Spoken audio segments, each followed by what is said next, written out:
the biggest transformational piece I could give was that I completely stepped back.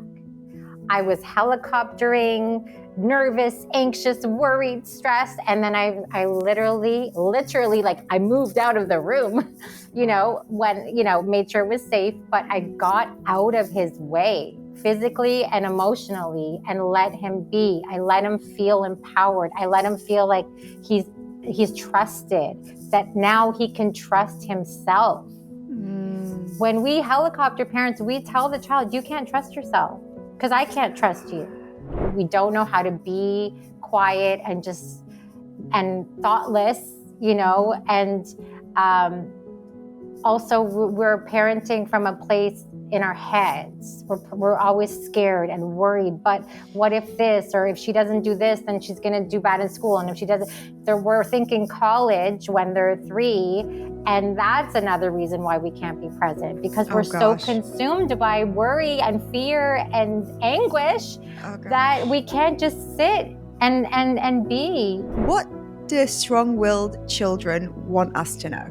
Like, if you could be the mouthpiece for all that difficult kids out there, what do they want to tell us that maybe they can't, they're not old enough, they don't know how? They would want us to know.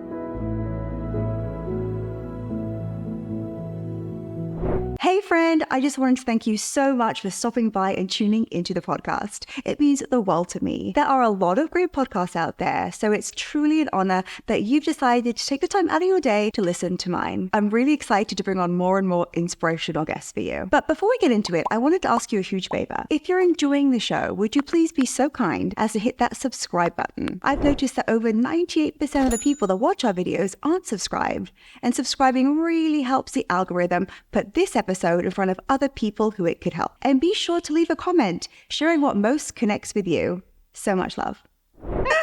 Welcome to the podcast, Reem Raouda. What a treat to have you here. God, you're a treat, my little ball of energy and light. Well, I know the lovely Reem because she's in my world through Superstar Sessions, and seeing you out there in the media, in Forbes, in CNBC, in Cafe Mom, just sharing your wisdom and advice with parents. How does it feel? Do you love it? I can't even tell you. I would have never dreamt of that. But the whole point of me doing this is to get the message out, and just to have it on those big, platforms is incredible. And I have you to thank. Even though you say I don't, it's you. Thank you. It's you. And isn't it wonderful to know that you can make an impact in a bigger way with the wisdom that you have, with the knowledge that you have? I mean, Reem, I know that you're a conscious parenting coach. For someone who doesn't really understand what that means or hasn't come across it, what is it? What is the message? What is how do you define it to people who are new? I try not to be harsh because it's kind of harsh, but it's really like waking up the parents as I was woken up. Like, I was the most unconscious parent.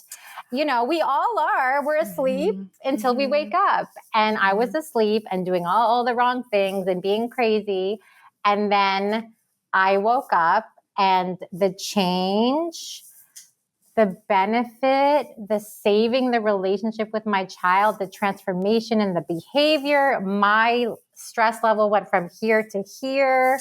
Wow. Like, we work ourselves up, and it's such a beautiful place to be. So much less stressful, so much less anxiety, so much more cooperation, so much more ease, that I'm like, I have to share this with every parent I know.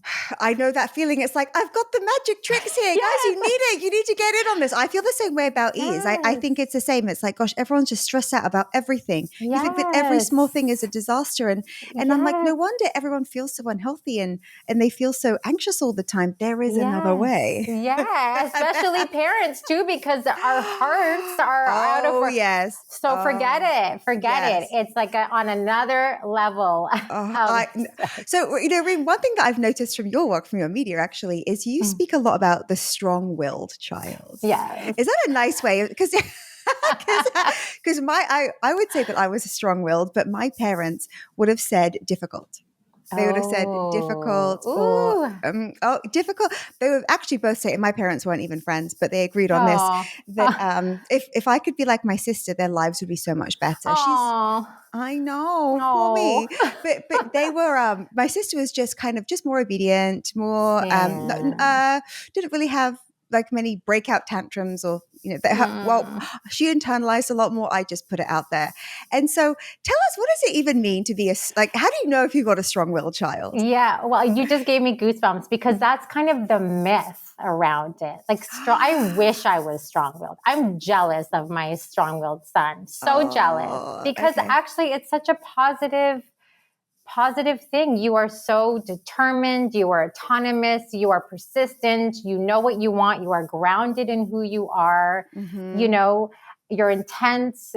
Nobody can, you're not easily swayed and influenced. It's amazing. But the way it turns into difficult or defiance or stubborn is when, the parents work against that temperament and try to break the child's will, and that's where the defiance comes and the aggression or the lack of cooperation and the tantruming and the screaming and the fighting is because the parent is not allowing the strong-willed child to be, It's true. It's true. And I think that maybe strong-willed children can be a bit scary, right? Because it's like, I'm not wearing that. I'm not doing that. I don't think that. You don't need it's funny because I think as a strong-willed child, you can grow up thinking there's something wrong with you.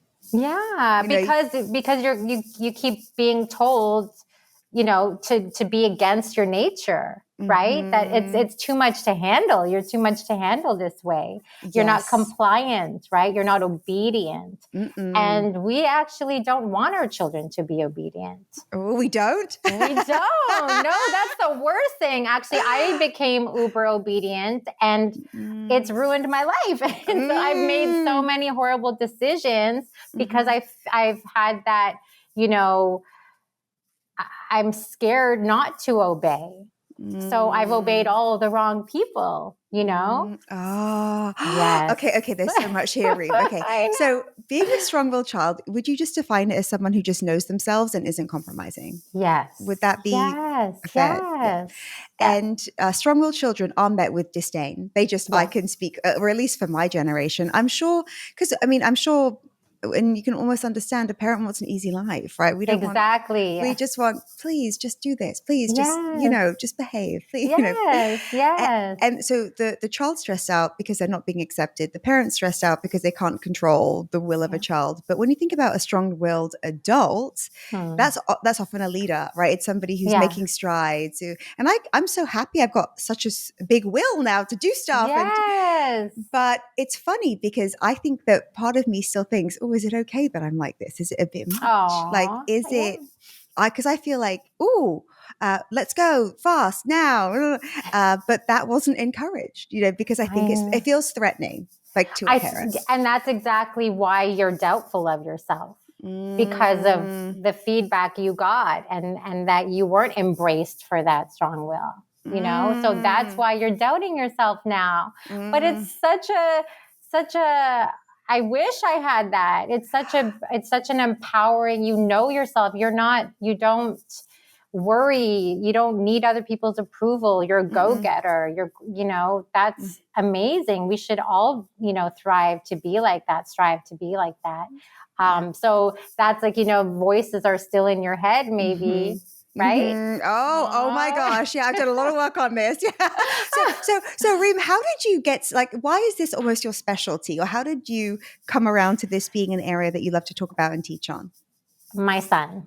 Okay. My son is very strong-willed, and I did become, a conscious parent, and things did shift when he was 2. He's 6 now. But then I don't think I even considered the fact that he was strong-willed and he has this temperament and he has this personality and he's this way. And then when I really dove into it and read about it and took courses on it and figured it out, I was like, oh my God, I'm the problem, not him. Wow. It's me. It's my approach. is all wrong. He's allergic to my approach, you know? Yeah. So I was co-creating his defiance. I was creating resistance in him. I was creating counter will, which is, is that, when you feel pressured and pushed and coerced and controlled, that's what's really happening. So I shifted my whole approach. And I swear when I mean this, when I say my mind was blown at how little tweaks in how I asked for something or said something just completely changed him. Wow. So he was 2, right? So Yeah. Can we ask his name? Yeah. Zane. Okay. So Zane was 2, and then you discovered conscious parenting, I'm sure from some despair or something on your part. Yes. I had a mental breakdown. Oh my gosh. So your son was and you're like, what's wrong with him? Did you think he was difficult? Would you have said? Yes. Yeah, okay. Absolutely. I just, it was a lot. It was a lot, but I thought, I'm just stuck with this. This is how it's going to be. And I also, but continue, because then I realized that it was my energy causing that. Okay, so he's 2. You discover conscious parenting. Yes. Could you give me a couple of examples of things like before and after? Like, so eat this. No. Or I don't know, like wear this. No. Like what? Could you just tell us a bit about, like, paint the picture a bit so people can go, oh, yep, familiar with that. Or yeah. Well, my expectations were high for even a 2-year-old. And a lot of that's where we go wrong. That's the culprit. That's the start of the dysfunction, is in our expectations. Oh my God, I can't even look at old videos on my phone of when he was at that age, because I cringe at how crazy I was.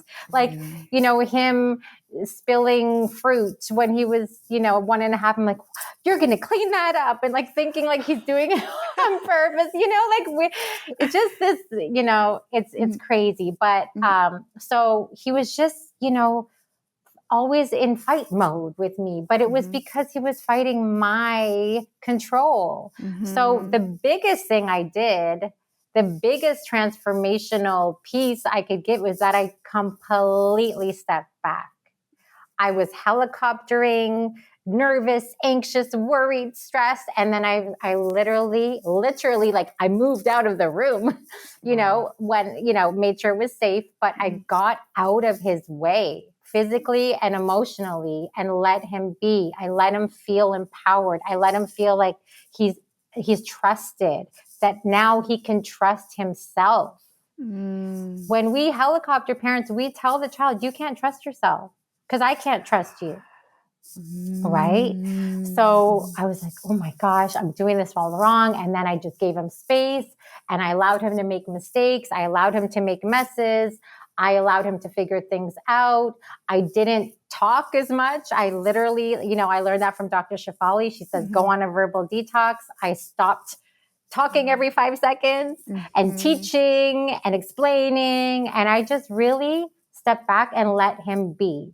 I was still his parent. I still guided him. I still, was there, of course, but in a way that allowed him, because he's strong-willed, to have that sense of control, to have that sense of power. Because most times a strong-willed child will fight because they feel powerless. That's the reason. That's the big reason behind it. So I made him feel back in control, powerful, trusted, accepted, unconditionally loved, and he was a different person. It's like a miracle. It feels like a miracle, doesn't it? It was. And it's a shift within you, because he's the same, and you've just accepted the child that you have in front of you. Right? Yes. And when it's scary, when someone pushes back or says no, or tosses fruit, or you can go, oh, this is an attack. Where it's not. No.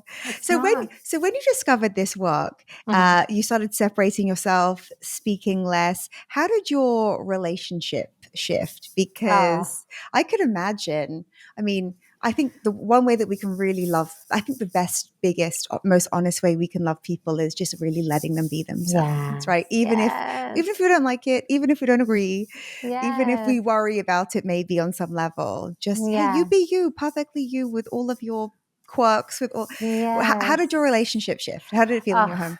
I could cry talking about it because that's really that's the whole point of all of this, is to save that precious relationship. You know, nothing is more important than this relationship. And the wrong discipline, the wrong approach screws that relationship up and damages it. And to a child, to us, the most important thing is the parent-child dynamic. That creates our foundation, our psyche, everything, you know? So it totally brought us back to one. There was a gap. It brought us back. We are so much more deeply connected now. I see him for him. And, I'm in awe of how secure he is in his body and in his soul. Like because I allow him to be him. And it's such a beautiful thing to see him, not question himself, just to be so strong and to be him and unapologetically him, but we're so much closer. There's no, there's always things here and there and moments because he's sick and they're normal and natural and healthy. But honestly, I can say 99% of the time, we're on such good, healthy terms, because I put our relationship first. I put it before his behavior, before the rules, before anything. The bottom line is we're good. No matter what you do, what I say, me and you are good. And that just, if they have that and really feel that and believe that, they will dodge so many mental health issues, Yeah. Oh, I know. Right? And when you because I can imagine there's like some exasperated mums out there who maybe have a couple of jobs and say 3 or 4 kids, and they're just trying to get through the day, and they have this difficult child on their hands. That's just the default. And people will tell them, you need to get your child, you need to discipline. And that's what the world will tell you. I mean, I know that, being a conscious parent is meant to be quite lonely in some ways because not everyone understands your methods. And absolutely. I'm by myself over here. Yeah. So what would you say to someone who is maybe new to this and thinks, oh, maybe Zane isn't that bad then, because my kid is just a nightmare, or she really won't do what she's told, or I'm just so tired. Like, give me a hack. Give me, where do we begin? Where do we begin? It starts with that whole mentality. They need more discipline because they're thinking punishment, not discipline, right? So discipline truly means to teach and to guide. But in their mind, they're thinking they need more punishment to learn their lesson and to stay. Let's make them suffer in some ways so they learn and they won't do it again. And it's just such backwards thinking. Even though it's been done to us, most of us were punished and that's all we know. Think about it. If your boss or your coworker or your friend punished you for something, which is, it creates resentment, it creates anger, it creates aggression, it creates hostility, it creates rebellion, it creates all these things, defiance. So punishment is just so against what the child needs in that moment, and it's working against the parent because now you've just created an angry little kid. And you're teaching them to suppress their feelings by these timeouts or go to your room or go away or give me your phone or and now they want to act out more. So we have to see the role we're playing in this and just take a whole new approach. And don't forget the rules of engagement, like you get more bees with honey, you do. And they'll respond to you. The only reason a child wants to cooperate is if the relationship is good. Like that's human nature. But we are so stressed as parents. We feel lost and overwhelmed and out of control in those moments. So we just resort to these ways because we're just blindly reacting instead of, having that response flexibility of going, okay, how am I going to best respond here? Where I keep the relationship positive, but I stop this bad behavior and I can teach my child. And a lot of parents think there has to be a consequence. There has to be a consequence or else they're not going to learn. But everything has a consequence already. You don't have to impose one on it. The law of cause and effect. My son, we were in Whole Foods the other day and I got a glass bottle of water and I was drinking it and I gave it to him. Like, do you want a sip? And he broke it by accident. And the consequence happened. I didn't have to go in and give him a dirty look and make him feel ashamed. I didn't have to act annoyed. It was actually my fault, not his, right? I didn't have to say anything negative, make him feel worse than he felt. He felt bad. He said, "Are you upset you don't have your water?" I'm like, "It's okay," But whenever we go up here and start thinking, okay, how am I going to impose or what am I going to do? How can I punish? Then we've gone too far. It's not necessary. And it's only causing, again, strains in the relationship. So parents have to really let go. Like this is our hardest part. Trust me, I know I had to go through it too, but really let go and not feel guilty. Well, I just let him get away with it. I let her get away with it. That is something you have to overcome. The lessons are in life. You don't have to go and actually the best and biggest, most important lesson is them seeing how you manage and regulate your emotions in those moments. That's the lesson you want to teach. How did you have a tantrum? Did you scream? Did you lose your, It's funny, isn't it, when you think about it? When you're like, "Gosh, how am I behaving? I'm behaving like a really not so calm, not so sane lady over here." Okay, so if there is a parent who, for example, has a kid, and I'm making up an example here, who just won't clean her room, and she won't, and she just leaves crap all over the house. And do it. You need to do it. If you don't do it, there's no screen time. I know all the back and forth. So what would you do in that situation? Say that there's a child and they're not following the rules, and they're living in a dirty room with crap everywhere, and there's crap all over the house. So what would a conscious? Because I think a normal, well, not I don't want to say normal parent, maybe a more typical response would be, "You're in trouble. There are going to be penalties, punishment for this." How would a conscious parent kind of manage a situation like that? I think they would make sure they are connecting with their child, because that's such that's the foundation. We are so busy, go, do the scheduling and everything, where we're actually not sitting with no agenda with our child on a daily basis and just being with them. Without, did you do this? Are you going to do this? Okay, we have 5 minutes. And, just being. And they crave that so much and they need that so much. So I would tell a parent, make sure you are, bathing your child in connection, especially if they are being difficult, because that's what they need. That's underneath that behavior. So make that your focus and then watch your approach. We set the stage by how we say it, and if they're young enough, the language of a child is play. So make it into a game, make it into, or you're in, or help say, let's do this, or start throwing clothes around and like, okay, you pick it up first, like make it into something, a connected play.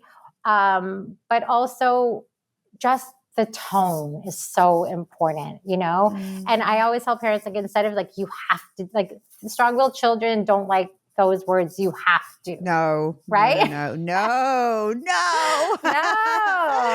Yeah. So I always say, don't say it like that. Just don't, because there you just turned up the resistance. So you have to, it's work, but you have to get creative and you have to, add that lightheartedness, a playfulness, and but also make sure, say I want my son to get off the TV. I'll go and snuggle with him for the last 5 minutes and then be like, okay, we're going to turn it off. And I never get any, because I've given. So you connect before you correct. You always add that element of deep connection. And then the level of cooperation is reflected by the level of connection.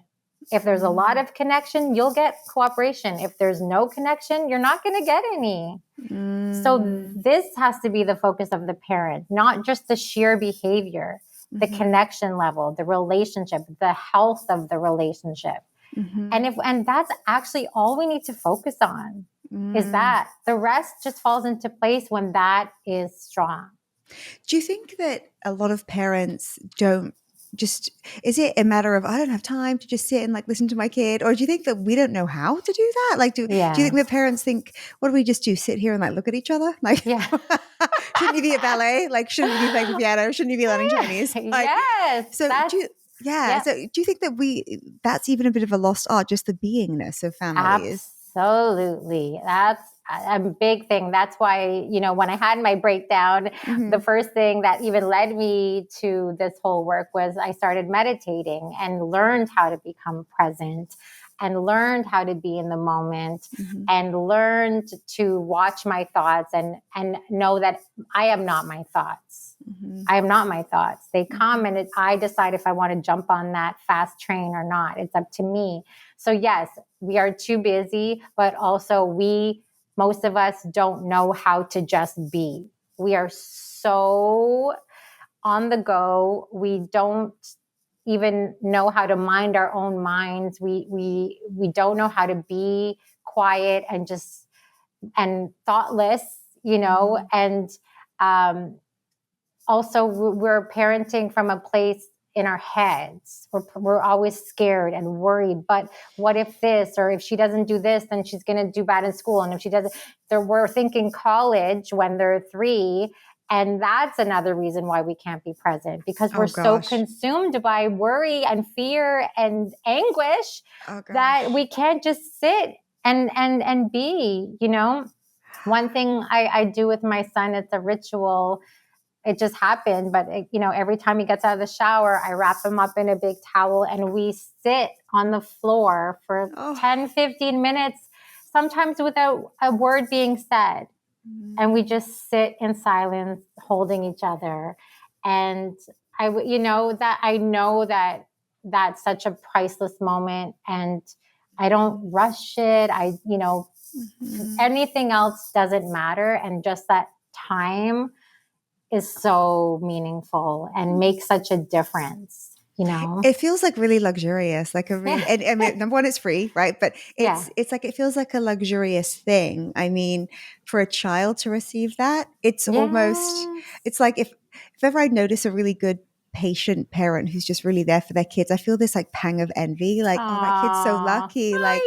They have this you can be yourself, and there's loads of time and it's all okay. I think that, like you said with your son, what you're making him he's becoming this, that someone who's going to grow into a young man who just trusts himself and who knows that he's enough, and just him being is enough. It's not. So a friend of mine in the UK, I spoke with her recently, and she said to me, she's really angry with her kid. I think her kid's 11 or 12. Okay. She said that she's hiding candy in her room. Oh. So they have strict rules about what's healthy, because my friend's really healthy. And she said, my daughter, she's hiding this candy in her room. I want her to be healthy. I want her to be, and look, this friend of mine, she has a very strict diet. She's super healthy. I mean, it's not how I live, right? But I'm good for you. If you good work, get a nice work if you like it, but she's got a lot of judgment around this, this food that her daughter sneaks. And I'm like, wow, she's hiding things from you. That one day she'll hide something else, right? Because she feels probably quite judged. She feels judged, right? I'm guessing. Why do you hide anything, right? It's because you shouldn't be doing it. And so what would you, I was like, I'm going to ask Reem about that. I'm like, I wonder if you had a conversation about the candy, or if you made the candy. I mean, because that must be hard for a parent. You need to protect their teeth, right? You need to protect their, what the sugar they consume. you are kind of in charge. Like you are in charge. But then kids get stuff from everywhere. So what would you do in that situation? I was going to ask, where does she get the candy from? But she's probably getting it from, because friends, the one thing school, is, I always, so many parents complain about the ice cream, or they're always in this. I'm like, well, is it in your house? Do you buy it? Then stop buying it. I know not to bring that into my home because it'll be gone in 1 second. Because they don't have impulse control, and they, especially if the mom is healthy. And so then they're like, when they get a chance to have it, they're going to go crazy. But also I would say watch her energy around it, because now it's like, the forbidden fruit, the junk food, and she's probably wanting it more. But you're right that it's in the judgment, I'm sure, and the energy, and that, she feels like she can't say it, and she has to hide it, says that she feels a certain way about it, and she doesn't, she has, like, it's her own little thing. So I would suggest not being upset about it. If you put yourself in her shoes, she just loves it. She wants it. She has to hide it from her mom. And, it probably soothes her in some way and gives her pleasure in some way. So I would tell the mom to, say, it's, what, let's have some once in a while. And you don't have to hide it, and we'll go buy it together. Okay. And we'll do it, together, and it's like, make it open and okay. And then the mom sets the conditions. She's the parent.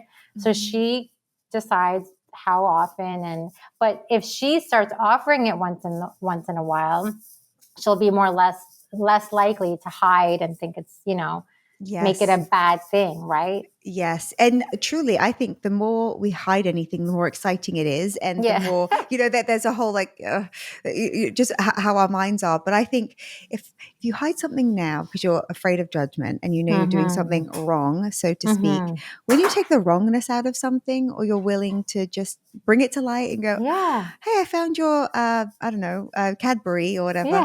I know I like it too. I don't, would you just have a conversation? Would you have a conversation about it in that way? Would you? Yeah, absolutely. Like, I liked it too. I always say to my son, when I was your age, I loved this, I loved it, I get it, because I am super healthy too. And it does bother me when there's a lot of sugar and, junk. So but I'm also, realistic about it. A child, if they see a cookie, or if there's one in the house, they're not going to say, okay, I'll wait until after I have dinner and have it. No. He's going to go for it right away. So sometimes I just let go. I'm like, have a freaking cookie. It's okay. Yeah. We'll have, it's a lot of letting go.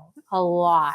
But you also want to keep your child healthy. So you set the conditions in your home. So if she's sneaking the candy, I would have an open conversation with her about it, so that it's not such a forbidden fruit. And there's no anger attached to this conversation. Yeah. It's a curious, oh, hi, little Zane. Hi, honey. We're talking about you. Guest appearance. Yes. Like, how sweet. Aww. But the anger can't be part of that conversation. I understand, because as soon as that happens, it arises. Like, if someone's angry, it makes me angry, right? The emotions, I'm not sure if you're familiar with Gretchen Rubin's work on the 4 tendencies. No. But something strikes me about this. She wrote a book called The 4 Tendencies, and she says we are all either a questioner, an obliger, I forgot, an upholder, or a rebel. Okay. Oh. And I'm sure the rebel aligns with the strong-willed somehow. Maybe there's not a correlation, but I think there probably is. And the advice that she gives is, she says, if you tell a rebel, you have to clean your room, she's like, instead you should say, whatever you do, don't clean your room. Yeah. Yes. And she says, well, actually, she said, a way to deal with a rebellious person is to say, you know what? This is going to be a consequence, or that's going to be the consequence. You can choose. Like, so you can clean your room or not. If you clean it, you're going to XYZ. And if you don't, XYZ. And it's nothing. It's not threatening, but it's, it's, well, if you go to your piano lesson, you'll learn to play. And if you don't, then we'll probably just discontinue, and you won't, it won't be something in your life. Yeah. And you have to let the person choose. Does that kind of come into it too, the free will? Yes, definitely. Absolutely. Choices are everything. I mean, Mm-hmm. a lot of parents we think we're the parents, we make Mm-hmm. the decisions, Mm-hmm. and it's our way or the highway. And, you know, and it's just, if we knew how much every little moment, you know, builds in the child. So I make sure to always, you know, sometimes I'm like, what do you think we should have for supper tonight? Or what do you want to do on Saturday? What do you feel like doing? Or what do you want to wear? Or what do you think? I'm always constantly asking what he wants, what he thinks, what, you know, and he feels important. Mm-hmm. And that's another. Because he Yes, is. absolutely. But we forget that in our interactions, and sometimes in the lack of choice, that they don't feel important. And behind a lot of the acting out is that desperate need to feel seen and important and valued and worthy, you know. And just one last point about the candy for your friends. Mm-hmm. There might be a little bit of shame there that she feels around it as well, you know, within that judgment. And that's why she's hiding it. And shame is a big one that we parents, you know, it sneaks through our discipline, and that's, you know, the deadly emotion that we want to project and to pass on is shame. So, you know, a lot of parents even use that as discipline. To make someone feel ashamed. Yes. And that's so detrimental, you know, that's, you know, a lot of adults we still have it and that's where it started. So always being, you know, a child does not get motivated to do better or to be better through shame. That does not motivate them. So let's stop, you know, with the shame and making them feel guilty or worse about themselves. That's not helping them at all. And that's definitely not going to make them want to be better. This is just like adults, isn't it? Yes, It's like it is. if someone's, you know, I don't know, say in their adult life doing something that makes them feel shame, whatever it is, and that's all you talk about how terrible it is. I mean, that's not a foundation for anything healthy. Like it's No. like, okay, so let's accept, or let's look at this with a lens of reality. Okay, Yes. so this is happening, and you don't want to do it anymore, or you know, Yes. it's something that, you know, we could maybe look at, you know, playing around with, see if there's something else, or see. It's when we're shaming anyone, your personality is too much, or you do this too much, or you're annoying, or I have that unhealthy habit. With the judgment, nothing happens. I think that we think we need it, right? We think, oh well, if you feel okay, then you're not going to do anything. If you feel safe and happy, you're going to just keep eating, you know. Versus you need to feel terrible. But it's like, sorry, hating yourself doesn't work. Look to your past for proof. Like when you ever hated yourself or shamed yourself into change, like exactly, or into a happy ending, so it doesn't work. Yes, and what, like you said, it goes. It's the same thing goes for adults. Like everything, the same thing goes. But for some reason, we think just because our kids are small and younger and haven't been, that everything shifts with them, and that they don't get offended, and the rules don't apply. There's a Dr. Haim Genote, I think that's how you say his last name, but he used to say, you know, if our friend came over and she spilt a glass of red wine on your couch, you'd be like, oh my God, it's okay, don't worry. You wouldn't smack her in the face. You wouldn't go to your room. Yeah. Right? No. But for some reason with our kids, we're like, oh, how dare you, and you stupid, you know, we just get entitled. And that's just, you know, and we think it's that we think, a lot of parents think that that's how they need to be, and like super controlling and super strict and but it's such a disconnected way. And that entitlement, especially for a strong-willed child, is just going to make them lash out, you know? But it's just treating our children like the human beings that they are, you know, when we get down to it, and understanding how needy they are emotionally, you know. So we come so needy, and it's that secure attachment is everything. And there's just, we just, it's so hard. It's so easy to do. It's so easy to strain that attachment because we never had that secure attachment. Right? So we don't know how to handle these big emotions. We don't know how to handle tantrums. We don't know how to handle when our kids are scared or crying or so angry and aggressive because we were probably just smacked or sent to our room or dismissed or whatever happened to us or hit, so then when our children act this way, we just either get so triggered and do something off or punish or become more aggressive than them, or we just do the same thing that our parents did to us. So that's why it's our job as parents to look back into our childhoods and really see what happened to us, and look at it face to face and be like, wow, okay, I got in trouble for this, or did I feel comfortable speaking about my feelings to my parents? Did they accept me for who I was, or was I told, don't be shy, don't be sad, don't be angry, don't be this, don't be that, don't be this, and then connect the dots and then see how that is what's behind you getting so triggered, So it's not a blame game on our parents, but because they were also raised that way too. So it's just a cycle, but now it's our responsibility to become aware and to break it and to be not just these reactive,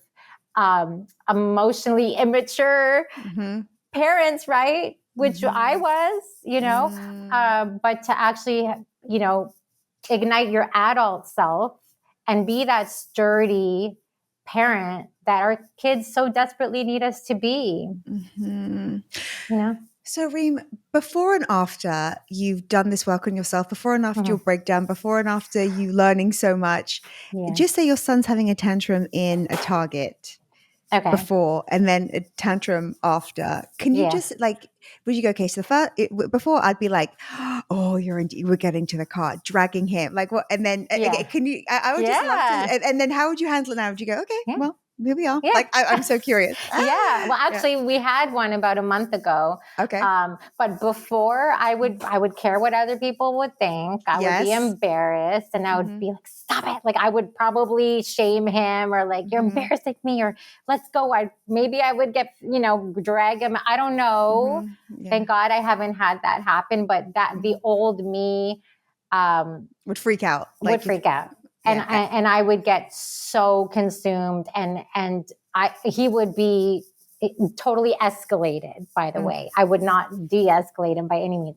Now, one second. Because I love this because I think like, okay, so we're in it, the kid's screaming and you're like, oh, and you're like, oh, you're going to pay for this later. That's what you're like. And then when you get home, are you still angry? Are you angry with yourself? You're like, God, I lost it in there. Oh, yeah. The old me would have probably like kept on it, and I can't believe what you did, and all day, and then all day you would have been a bit moody. Dwelled it, and just so heavy, and then maybe told his father about it. And can you, and you'd be like, I've got this out of control child. What the heck is going on here? Yeah, and taking it personally, and then maybe started feeling guilt or whatever.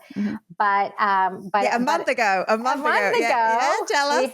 We were in the grocery store, and it was just before we even got in, it was just turning ugly. Something was going tired, on. Maybe. Yeah. And actually, I'll tell you the reason that I found out at the end, the real reason behind it. So just honestly, the worst one he's ever had.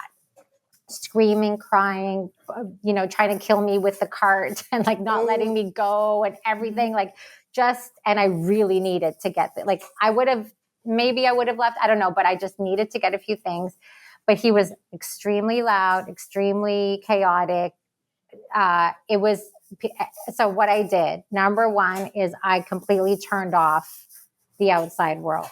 Now I can do this. I really truly didn't give a crap about people's judgment or what their looks or their anything. And I just shut it out. Like it went black. It really did. It went black and I just focused on him and the cart. And then I just like, I get on his level and I'm like, it's going to be okay. We're okay. Okay. And I just let him just be. Like it was really crazy, wasn't it, Mommy? It was crazy. do you say what's bothering you, or do you just go, it's okay? It's I with a strong-willed child, some of them sometimes when we try to validate in the moment in the tantrum, it backfires. So okay, I wasn't trying to get any information out of him at that time. Okay, I just knew to let it ride. Soothing. Okay, so you're just going, hey, it's okay. I'm here with you. We're just gonna kind of wait this out, I guess. Yeah. Like I just tried to keep my presence calm and steady and sturdy. And I didn't ignore him. Like I would give him a couple hugs and go down his level and then keep it moving and then come back and keep it moving. So you're shopping. So you're taking him with you and he's like doing his thing and you're just like, it's okay, darling. And you just keep doing your thing. It's okay. Yeah. And you just keep moving and you let him scream throughout the store. And then sometimes I'd pick him up and just hug him and hold him and he'd hold me back. So I knew, but the thing is too, it's in my mindset. I didn't look at him like he's being a little something. Demon. Yes. I said, he's having a hard time right now. He doesn't like this. He's obviously not feeling good inside. You know, this is a reflection of how he feels inside right now. So I'm not going to come at him with anger and frustration. He's feeling worse than how it's making me feel. So I was compassionate. I stayed compassionate and I stayed connected. So I made sure, I'm like, you know what? This is not a time to be angry with him. He is truly having a hard time. So a mom helped me with my bags because it was really, like I could barely contain him. It was that bad. And then we got in the car and there were still tears. And then he said, Mommy, remember when I made you throw up your food? And he was talking about something that happened like 3-4 years ago when he said, I wanted to eat that, throw it up and give it to me. Anyways, so I pretended to do it. Yeah. And then he goes, I feel bad for asking you to do that. And I'm like, what are you thinking about that? He goes, I think about it all the time and I'm sorry for that. I know. So he's struggling with himself. Like he's feeling guilty. Yes. And so that was behind the big debacle. And it was just, and there's even a saying that said, if you knew the reason behind the child's tantrum, it wouldn't make you angry. It would make you cry. And that was a perfect example of that. Wow. So he made it. You're kind of joking around with him a few years ago. Maybe you like had some pizza and you're like, I wanted to eat it. Yeah, give it back. And then he held on to that. Yes. And I said, what made you think of that? I never think of it. He goes, I think of it all the time. Wow. Yeah. I can tell you, being a child who is strong-willed, I love saying strong-willed. Me too. I just feel so much better because I was so angry a lot, really angry. When you're angry, people hate you. People hate being around. And so I remember thinking, well, in child brain, right? Thinking, I'm the one who's suffering now. Like, you should be nice. But when you're angry, you're met with that. And then you're like, I can't verbalize how I feel. So I'm showing you. Like I'm upset and I just get shut down or yelled at when I feel so bad for little you because that's when you needed someone to actually question why are you angry? Not just punish you for the anger, but why? And under anger is pain. So you had this pain. Yes. Was not. Yeah, it's like, I heard someone say this recently. It's like if you went to the doctor and just say your body was in massive pain, but for some reason your mouth was taped shut and you couldn't write it down, you would just lose it. You'd just go, and that's what kids are doing, or adults who aren't functional with communicating. We lash out. We do things we're not even happy with. So Reem, because I love this topic, I love talking to you. What do parents of strong-willed, what do strong-willed children want us to know? Like, if you could be the mouthpiece for all that difficult kids out there, what do they want to tell us? But maybe they can't. They're not old enough. They don't know how. They would want us to know that they can trust, that we can trust them, that we should trust them more, that we should just accept them for who they are, warts and all, strengths and all, that we are super independent and autonomous, and we like to have mastery over our life. But we also need you emotionally to be there, because so many parents of strong-willed children, they just kind of write the child off, unwittingly, just for being difficult and challenging. And the whole almost reason for that difficulty and challenging is the child not having that emotional connection with the parent, because now the parent is just so overwhelmed with bad behavior that that's the only place they are focusing, and they're not going under the behavior and really getting to what's behind it and questioning and being, checking in with the child, how they're doing, how they're feeling. And if they did that, oh my gosh, all of that defiance will melt away. So it's like, see me, go deeper than this chaos. Dr. Gabor Mate calls acting out, it's like charades, like kind of like what you just said. We're acting out what we can't express. So, and the more you try to break their will and shut them down and just make them these docile beings, like that's not their nature. Like embrace me for who I am is what they would say, and let me be me. And it's your ways that are making me angry. I'm not angry. I'm a loving person. But just meet me where I'm at, and then you'll see the real me, who is not defiant. I'm just strong. Oh, Reem! Oh my gosh, what a conversation! Where does everyone go to follow you, learn about your work with you? Where do we go? Tell us. So on Instagram, it's High Love Parenting. Love, HILOV Parenting. Yep. HIGH. Oh, sorry, HIGH. Yes. Love Parenting. Yes. It means unconditional love. Sorry, conditional. And I do have a program for parents of strong-willed children who really need help, who are struggling with, the whole discipline and cooperation. So, I work with parents to free them of this constant, like of the rut. They're in a rut and they need to get out. I was in that rut, and I can't tell you how life is better on this side, and you can totally get there. It's so possible. It's really, truly possible. If I could do it, you can do it. And it's what's so amazing, I think, is, of course we're doing it like for ourselves, but the kids benefit the most. Oh right? my gosh. Like the kid, I mean, you'll feel at peace. You speaking about your stress levels, but the kid benefits from a present parent who, oh my gosh, and the safety that brings them. And so where do we go to find out about your course, Reem? Is there a link?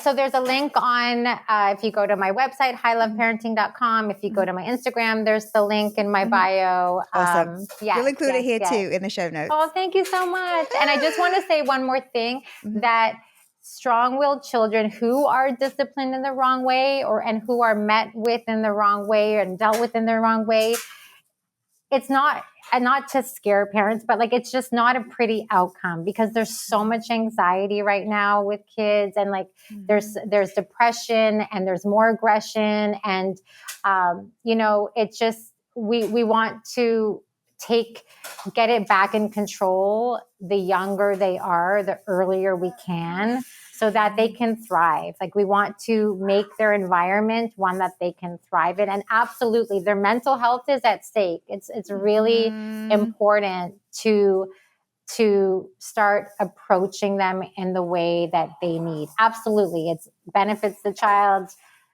I mean, everybody wins. Everybody wins. We wake up and everybody wins. Yes. Reem, thank you. What a joy, what a treasure having you on the show. Thank you for your love and your wisdom and your advice. Thank you so much for having me. This is the biggest treat. I adore you so much. You too. Okay, my friends. High Love Parenting. Check it out. There are answers. There is a better way, an easier way. Thank you so and much. Thank you, Reem. Until tomorrow, my friends. So much love and ease. Thank you.